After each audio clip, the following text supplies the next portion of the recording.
Hello my dear students, welcome to my YouTube channel. Hope you all are well and good.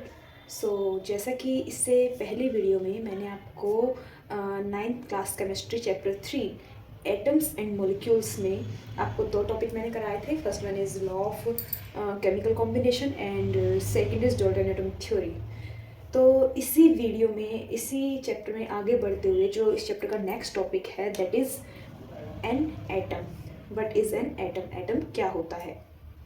तो हम पहले भी discuss कर चुके हैं बट एक प्रॉपर वे में, प्रॉपर डेफिनेशन में हम अब इसको पढ़ेंगे. तो एटम जो होता है, N atom is the smallest. Atom जो होता है वो स्मॉलेस्ट पार्टिकल होता है. किसका पार्टिकल होता है? Of an element. एलिमेंट का पार्टिकल होता है. कैसा पार्टिकल? स्मॉलेस्ट पार्टिकल, जिसको और फर्दर हम डिवाइड नहीं कर सकते. ठीक है, ये हमने पहले भी पढ़ी थी डेफिनेशन. तो अब आपको मैं दोबारा ये करा रही हूँ कि एटम क्या होता है. Atom is the smallest particle of an element. Element का smallest particle which can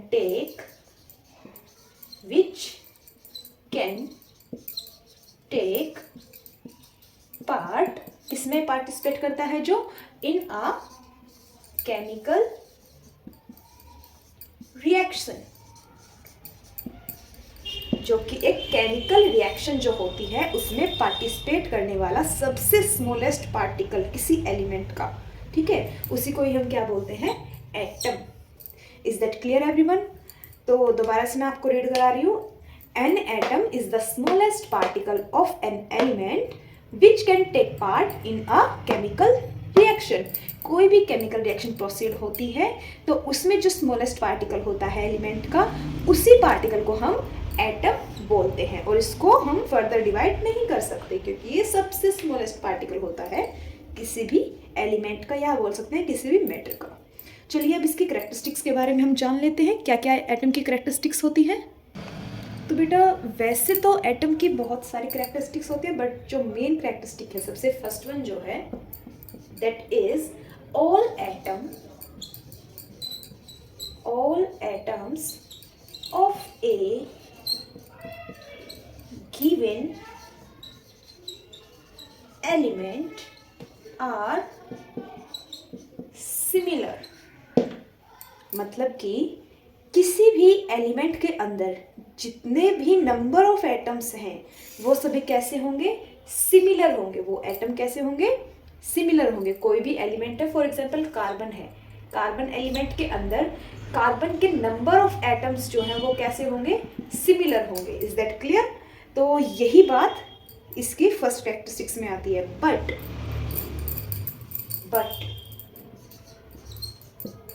they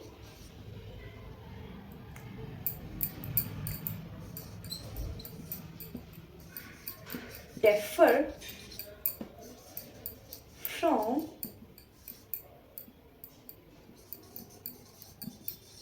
atoms of other elements. But वो किससे अलग होंगे? दूसरे एलिमेंट्स के जो एटम्स हैं, नंबर ऑफ एटम्स हैं, उनसे अलग होंगे. फॉर एग्जाम्पल मैंने कार्बन का एग्जाम्पल लिया था कि कार्बन के अंदर जितने भी नंबर ऑफ एटम्स हैं, number of atoms of carbon are similar. तो जितने भी नंबर ऑफ एटम्स हैं कार्बन एलिमेंट के अंदर वो सभी कैसे होंगे? सिमिलर होंगे. बट सेकेंड थिंग इसने क्या बोली है? They differ from atoms of other element. दूसरे एलिमेंट, यहाँ पर अगर हम एग्जाम्पल लें ऑक्सीजन का, कार्बन से अलग ऑक्सीजन एटम का, एलिमेंट का अगर हम एग्जाम्पल लें तो ऑक्सीजन एलिमेंट्स के अंदर जितने भी नंबर ऑफ एटम्स हैं वो किससे अलग है, किससे डिफरेंट है? Number of atoms of carbon element. ठीक है, तो यही बात इसके फर्स्ट कैरेक्टरिस्टिक्स में ये बोल रहा है कि जितने भी एटम्स होते हैं किसी भी एलिमेंट के, गिवन एलिमेंट के, वो सिमिलर होते हैं परंतु वो डिफरेंट होते हैं दूसरे एलिमेंट्स के एटम से. ठीक है, तो ये हो गया फर्स्ट कैरेक्टरिस्टिक्स. सेकंड कैरेक्टरिस्टिक्स है atom of an element show all the properties of that element। यानी कि कोई एक पर्टिकुलर एलिमेंट है, उस एलिमेंट के अंदर हर एक एटम जो होगा ना वो उस एलिमेंट की सभी प्रॉपर्टीज को शो करेगा। Is that clear? यानी कि कोई भी एलिमेंट के अंदर जितने भी नंबर ऑफ एटम्स हैं वो उस एलिमेंट की फिजिकल प्रॉपर्टी, केमिकल प्रॉपर्टी, हर तरह की प्रॉपर्टी को शो करेगा। ठीक है, वही एटम, वही पर्टिकुलर एलिमेंट का एटम। ठीक है। थर्ड कैरेक्टरिस्टिक क्या है? Atoms are very tiny particles। एटम्स जो होते हैं वेरी मतलब एक्सट्रीमली टिनी पार्टिकल्स होते हैं। अगर हम इनकी रेडियस जानना चाहें तो इनकी रेडियस होती है टिनी पार्टिकल्स विद रेडियस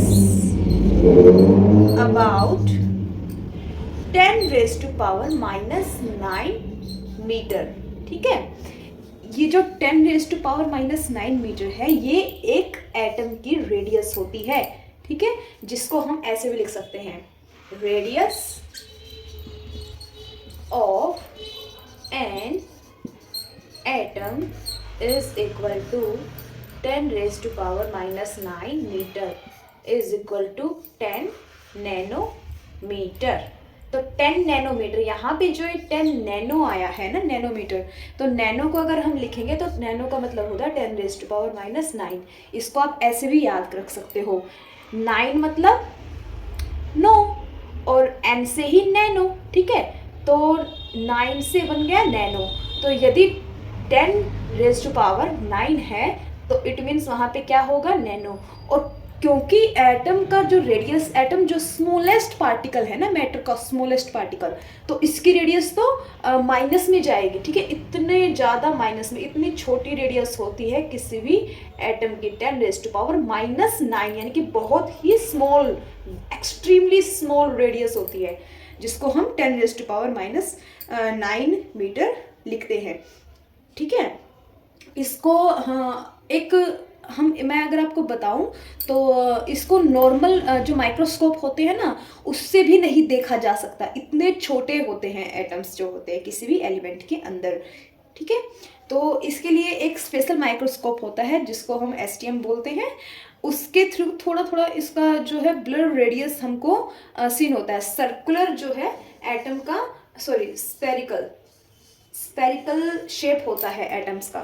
ठीक है, इस तरह से अरेंजमेंट होती है एटम्स की किसी भी एलिमेंट के अंदर।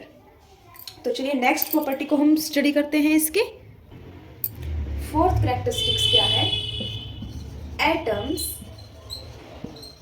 मे और मे नॉट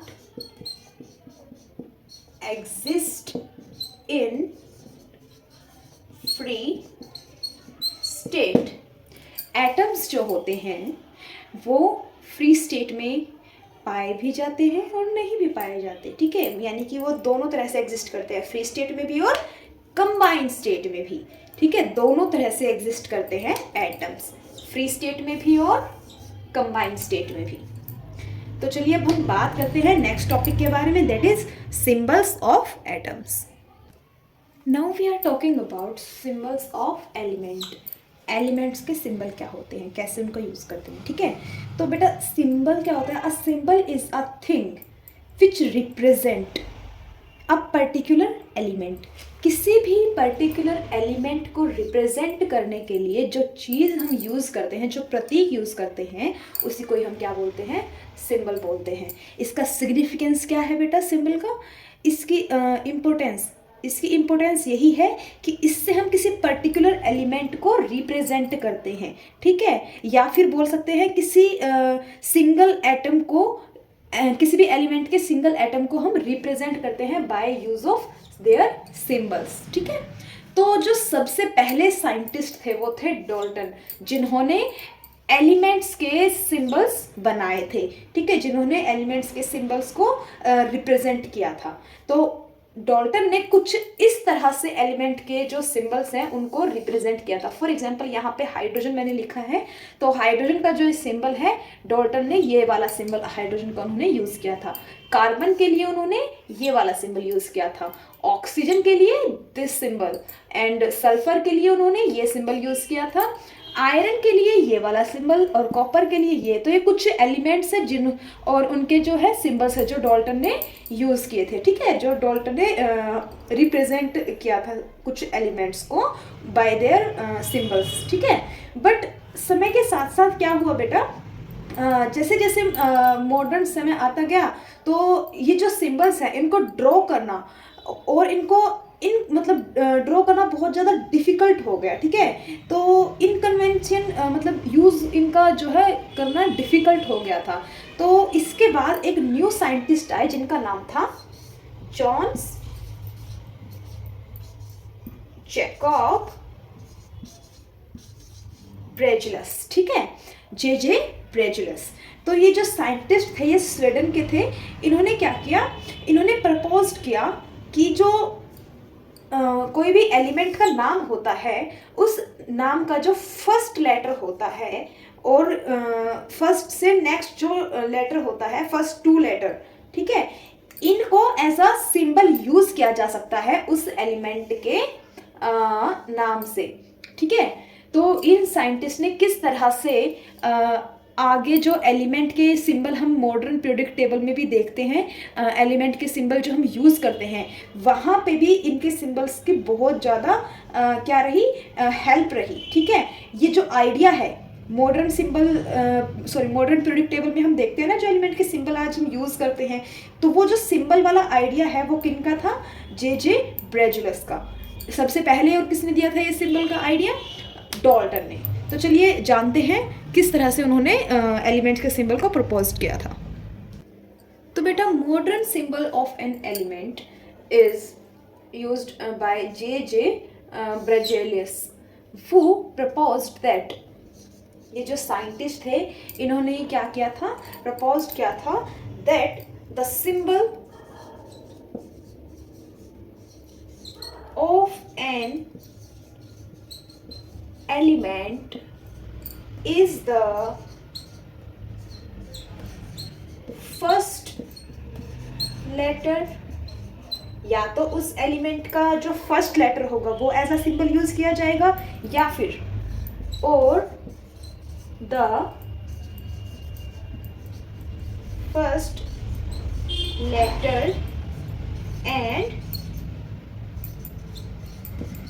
अनदर लेटर, या फिर उस फर्स्ट लेटर के साथ जो नेक्स्ट वाला अनदर लेटर होगा वो उसके साथ यूज किया जाएगा ऑफ द इंग्लिश नेम और Latin name of the element. Element का जो नाम होगा या तो वो इंग्लिश नेम हो या फिर वो लैटिन भाषा का नेम हो, ठीक है, उस एलिमेंट का नाम पर ही, उस नाम के ही जो 2 फर्स्ट लेटर होंगे या फिर फर्स्ट लेटर या उससे नेक्स्ट वाला लेटर होगा वही उस एलिमेंट का एज अ सिंबल हम यूज़ करेंगे। ये आइडिया किसने दिया था, जे ब्रेजुलस ने, ठीक है। अब हम एग्जाम्पल देखेंगे कुछ जिससे हमको ये क्लैरिफाई हो जाए।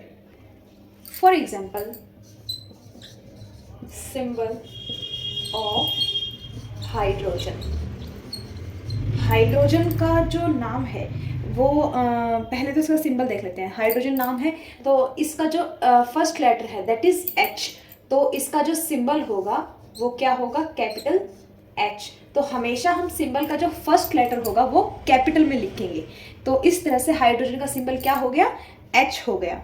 अब जो ये हाइड्रोजन शब्द है इसका मतलब होता है वाटर फॉर्मिंग, यानी कि हाइड्रो प्लस जेनेसिस, जो कि ये शब्द है, ये शब्द लिया गया है ग्रीक भाषा से, ठीक है। तो ग्रीक वर्ड है हाइड्रोजन, ठीक है। और इसका जो फर्स्ट लेटर है दैट इज एच, और हाइड्रो मीन्स वाटर, और जेन मतलब जेनेसिस, यानी कि वाटर फॉर्मिंग एलिमेंट है ना हाइड्रोजन, और ये ग्रीक भाषा का वर्ड है, ठीक है। तो इसीलिए इसका नाम रखा गया हाइड्रोजन। और इसी का जो फर्स्ट लेटर है एच, वो एज अ सिंबल, हाइड्रोजन का सिंबल यूज किया गया in the modern periodic table. Next हम एग्जाम्पल लेते हैं ऑक्सीजन गैस का। तो ऑक्सीजन का सिंबल जो है, इसका फर्स्ट लेटर क्या है O, तो यहाँ पे ऑक्सीजन का सिंबल हम क्या लेते हैं O। ऐसे ही और भी बहुत सारे एलिमेंट है, जैसे कार्बन है, कैल्शियम है, क्लोरीन है, कॉपर है, इनका भी हम देखें तो कार्बन का हम यूज, जैसे कार्बन हम ऐसे लिखते हैं कार्बन, इसका फर्स्ट लेटर C है तो हम C सिंबल यूज करते हैं कार्बन के लिए। अब ऐसे ही कैल्शियम है, कैल्शियम, तो यहाँ पे C तो हमने यूज कर लिया कार्बन के लिए, तो C के बाद जो सेकंड लेटर है दैट इज A, तो यहाँ पर हम कैल्शियम के लिए क्या यूज करते हैं Ca, ये वाला सिंबल हम यूज करते हैं कैल्शियम के लिए। अब यहाँ पे एक बात हमेशा याद रखना कि हमेशा जब भी हम कोई सिंबल लिखते हैं तो सिंबल के अंदर अगर दो लेटर हैं, जैसे कि कैल्शियम के अंदर दो लेटर है C और A, तो इन दोनों लेटर में जो फर्स्ट लेटर होगा वो ओनली वही कैपिटल होगा, बाकी जो नेक्स्ट लेटर होगा वो स्मॉल लेटर होगा, स्मॉल केस में होगा, लोअर केस में जिसको हम बोलते हैं, ठीक है। ऐसे ही अगर हम कॉपर को देखें तो CuPPOR कॉपर, तो कॉपर का सिंबल हम यूज करते हैं Cu, यहाँ पर हम C को कैपिटल रखते हैं, U को स्मॉल रखते हैं, ठीक है। बेसिकली जो ये कॉपर है, ये एक इसकी जो डिस्कवरी हुई थी वो साइप्रस में हुई थी, ठीक है, उसी के नाम पे इसका नाम रखा गया कॉपर। और यहाँ पर हम इसका सिंबल जो है यूज करते हैं Cu, capital C small u, तो ये हम कॉपर का सिंबल यूज करते हैं। क्लोरीन के लिए हम क्या लिखते हैं, क्लोरीन के लिए हम सिंबल यूज करते हैं कैपिटल C स्मॉल l, तो हम ऐसे लिखेंगे इसको सिंबल में, ना कि हम इसको ऐसे लिखेंगे कैपिटल C कैपिटल L, ये जो अगर हम लिखेंगे तो ये रॉन्ग हो जाएगा। इसका सिंबल क्या रहेगा कैपिटल C स्मॉल l, ये होता है किसका सिंबल क्लोरीन का। तो इस तरह से जो जे ब्रेजिलस थे उन्होंने हमको मॉडर्न सिंबल ऑफ एलिमेंट्स का आइडिया दिया। लेकिन अब आज के टाइम में अगर कोई एलिमेंट की डिस्कवरी होती है, ठीक है, इसके बाद जो डिस्कवरी हुई एलिमेंट की, वो उसके जो नेमिंग है वो कौन करता है, वो करता है international union of pure and applied chemistry, जिसको हम IUPAC भी बोलते हैं। तो ये जो यूनियन ऑर्गेनाइजेशन है ना, जिसका फुल फॉर्म है international union of pure and applied chemistry, ये हमारे केमिस्ट्री के जो ऑर्गेनाइजेशन है, यही क्या करती है नेमिंग, और कोई भी एलिमेंट की अगर डिस्कवरी होती है तो उसकी नेमिंग, उसका सिंबल यही अप्रूव करती है, यही ऑर्गेनाइजेशन अप्रूव करती है, और यही उसका नामकरण रखती है, जो कि हर जगह फिर वही चलता है, ठीक है। तो इस तरह से हम स्टडी करते हैं आज के जो मॉडर्न पीरियोडिक टेबल में मॉडर्न सिंबल्स ऑफ एलिमेंट। बाकी और भी बहुत सारे एलिमेंट्स के जो सिंबल्स हैं वो आपके बुक में दिए गए हैं, मैं आपको यहाँ पे भी शो कर देती हूँ, तो आप वो सब स्टडी कर लीजिएगा। Now the next topic is atomic weight और atomic mass. The atomic mass और the mass of an atom is actually very small. देखो बेटा, किसी भी एटम का अगर हमको मास फाइंड आउट करना है तो हमको ये बात पहले ही जान लेनी चाहिए कि हम जानते ही हैं कि जो एटम होता है वो कैसा होता है, वेरी स्मॉल। तो due to its small size, इसका जो मास होता है वो भी क्या होता है, स्मॉल होता है। क्यों स्मॉल होता है, because of its extremely small size, क्योंकि इसका जो साइज होता है वो भी क्या होता है, बहुत ही स्मॉल होता है। इसी वजह से इसका मास भी क्या होता है, एटम का मास बहुत स्मॉल होता है।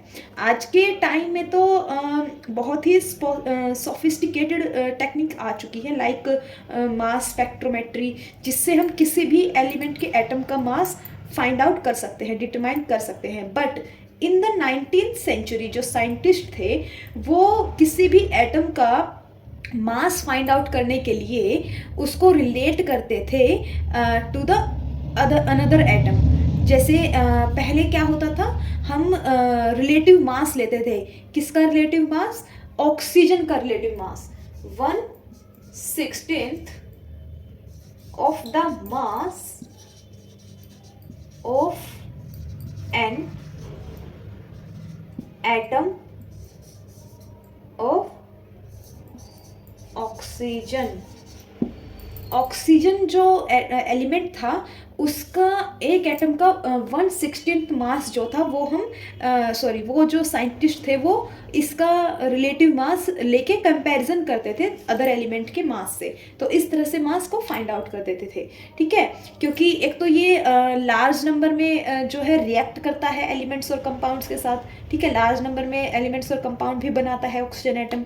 और दूसरा जो ये एलिमेंट था ये जब इससे हम किसी भी अदर एलिमेंट का एटम का मास फाइंड आउट करते थे तो ये एक होल नंबर देता था। बट कुछ टाइम बाद ये जो तरीका था एटॉमिक मास फाइंड आउट करने का ये रॉन्ग साबित हुआ, ठीक है, गलत साबित हुआ। इसकी जगह पे फिर 1961 में एक नया एटम जो कि कार्बन एटम था, कार्बन 12 एटम, इसके मास को एग्जैक्टली एटॉमिक मास यूनिट के बेस पे यूज़ किया गया। किस तरह से मैं बताती हूँ अभी आपको। तो बेटा जो 1 एटॉमिक मास यूनिट है जिसको हम 1 AMU भी बोलते हैं, is defined as the mass exactly equal to 1/12 the mass of carbon 12 atom. Carbon 12 atom के अंदर क्या होता है? 6 प्रोटॉन और 6 ही न्यूट्रॉन, ठीक है। तो 6 प्रोटॉन और 6 न्यूट्रॉन मिलके इसको क्या बनाते हैं? कार्बन 12 आइसोबार, ठीक है, सॉरी आइसोटॉप। तो यहाँ पे ये कार्बन 12 आइसोटॉप जो है ये कार्बन एटम का ही आइसोटॉप है। और इस आइसोटॉप का जो मास इस कार्बन के मास का 1/12 मास ही क्या होगा? 1 एटॉमिक मास यूनिट, यानी कि 1 AMU होगा किसके equal? 1/12 the mass of carbon 12 atom। और इसको साइंटिफिकली एक्सपेरिमेंटली निकाला गया, कितना होता है ये? 1.66056 मल्टीप्लाई 10⁻⁻24 ग्राम। तो यही हमारा क्या होता है? 1 AMU होता है, जिसको एक्सपेरिमेंटली ये फाइंड आउट किया गया, ठीक है। तो अगर आपसे पूछा जाता है 1 AMU क्या होता है, that is the mass exactly equal to 1/12 the mass of carbon atom. बाद में जाके ये जो AMU है इसको रिप्लेस कर दिया गया बाय U से। U मतलब यूनिफाइड मास, U मतलब यूनिफाइड मास। तो 1 AMU को 1U भी लिखा जाने लगा बाद में, ठीक है। 1U से रिप्लेस कर दिया गया, इसका मतलब होता है यूनिफाइड मास, ठीक है। तो ये कितना होता है? 1.66 मल्टीप्लाई 10⁻⁻24 ग्राम। तो जो एटॉमिक मास होता है all the other element are determined by comparing the mass of the atom with the mass of the carbon 12 atom, ठीक है। तो इससे अगर हम उसके अदर एलिमेंट के मास को कंपैरिजन करेंगे तो हम डिटरमाइन कर पाएंगे मास ऑफ द अदर एलिमेंट।